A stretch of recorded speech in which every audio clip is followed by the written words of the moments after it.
Sophie a 37 ans et sa vie a été bouleversée en quelques secondes. Sophie, elle avait une vie bien remplie.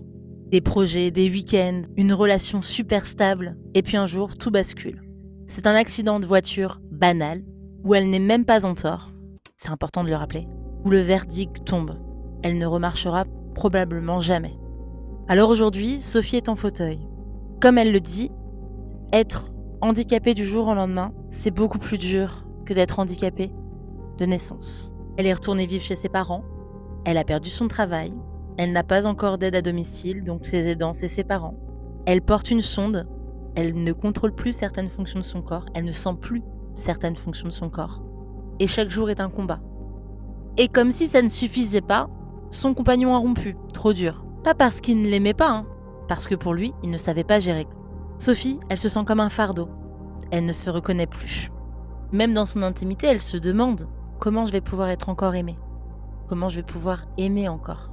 Refaire confiance. Être aimée à ma juste valeur. Est-ce que encore j'ai une valeur ? Elle a pensé plusieurs fois à mettre fin à ses jours, parce qu'elle pense que sa vie est déjà finie. Mais moi, si elle m'a écrit, c'est pour que je lui parle. Alors Sophie, je veux te le dire ici publiquement. Non, ta vie vient de changer, mais elle n'est pas terminée. Il y a plein de gens qui se sont reconstruits après un handicap lourd.